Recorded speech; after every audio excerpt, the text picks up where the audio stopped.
ایک بزرگ تھے شاہ بقیُدین ابن مخلد،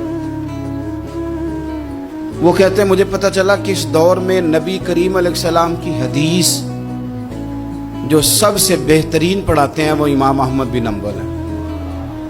ان کو حضور کی حدیث سے جو خاص شغف ہے وہ کسی اور کو نہیں۔ کہتے ہیں میرے دل میں لو لگ گئی، حالانکہ میں امیر گھرانے سے تھا۔ میں کشتی میں بیٹھا امام احمد بن حنبل کے پاس آنے کے لیے، رستے میں طوفان آ گیا، کشتی ہچکولے کھانے لگی، کسی طریقے سے ایک جزیرے کے ساتھ جا کے کشتی لگی، ٹوٹ گئی، بکھر گئی، میں جزیرے پہ اتر گیا، اور بھی کئی لوگ تھے۔ ایک مہینہ وہاں رہنا پڑا، بارشیں ختم ہوئی، موسم ٹھیک ہوا، ایک کشتی دکھائی دی آتی ہوئی۔ فرماتے ہیں کہ وہ اس کشتی میں بیٹھا، دوبارہ بغداد گیا، مجھے سفر طے کرتے 2.5 مہینے گزر گئے، وہ جزیرے پہ مہینہ پتے کھا کے بھی گزارا کرنا پڑا۔ نکلا تھا علم حاصل کرنے، جب بغداد شریف پہنچا، لوگوں سے پوچھا امام احمد بن حنبل کا مدرسہ کہاں ہے؟ انہوں نے کہا وہ مدرسہ تو بند ہو گیا ہے، وقت کا بادشاہ مخالف ہو گیا، مسجد مدرسہ سیل کر دیا۔ امام صاحب کہاں ہیں؟ کہا گھر کے اندر قید ہیں۔ ان کے گھر کو سب جیل بنا دیا، چاروں جانب پولیس کھڑی ہے، اور ویسے بھی بغداد میں کرفیو ہے، ہر چوک چوراہے میں پولیس والے کھڑے ہیں۔ شاہ بقیُدین کہتے ہیں اتنا کچھ سننے کے باوجود بھی میرا جذبہ ٹھنڈا نہیں ہوا۔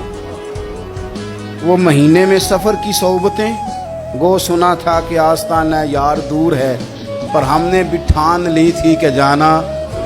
وہ سنا تھا کہ آستانہ یار دور ہے، پر ہم نے یہ ٹھان لی تھی کہ جانا ضرور ہے۔ کہتے پہنچ گئے، اب پتہ چلا کہ کرفیو ہے، سڑکوں پہ پولیس کھڑی ہے، گلیوں میں چوکوں چوراہوں میں پہرے ہیں، امام صاحب تک تو جا کوئی نہیں سکتا۔ کہتے میں نے ایک شخص کی منت کی، میں نے کہا کسی طریقے گاڑی بتا۔ کہنے لگا میں اشارہ بھی نہیں کر سکتا، سخت حالات ہے۔ وہ کوئی طریقہ، میں نے جب زیادہ تڑپ کے کہا تو وہ شخص کہنے لگا میں ان کے گھر کے قریب تجھے لے جاؤں گا اور گزرتے وقت صرف آنکھ کا اشارہ کروں گا۔ کہتے میں نے کہا یہ بھی ٹھیک ہے۔ ان کے گھر کے تیری تلاش میں پھرے نا ہم جنگل پہاڑ اور دشت میں، ان کے دروازے کے قریب اس نے اشارہ کیا۔ شاہ بقیُدین کہتے ہیں کہ میں گھر دے کے آ گیا واپس۔ اب میں سوچنے لگا کہ کیسے امام صاحب تک پہنچنا ہے۔ بڑی تجویزیں سوچیں، بڑی تجویزیں، کام والا بن جاؤں، پھیری لگانے لگ جاؤں۔ پھر سوچا کہ اگر میں کچھ بیچوں گا ریڑھی پہ رکھ کے تو کوئی خریدنے نکلے گا، کوئی نہیں نکلے گا، کس طرح کروں، کیا کروں، بڑی سوچیں۔ بالآخر میں نے طے کیا، اللہ اکبر، میں نے نہ کپڑے پھاڑ لیے، امامہ اتار دیا۔ فرماتے ہیں کہ ایک پیالہ مٹی کا خرید کے گلے میں رسی سے باندھ لیا، اور امام احمد بن حنبل کی 3 گلیوں پیچھے میں نے دروازہ دروازہ صدا لگانی شروع کی، فقیر ہوں، اللہ کے نام پہ لینے آیا ہوں۔ کہتے ہیں ایک ایک دینار مانگتے مانگتے مانگتے مانگتے آزم یار مناؤن دی خاطر اساں کی پیس وٹائے۔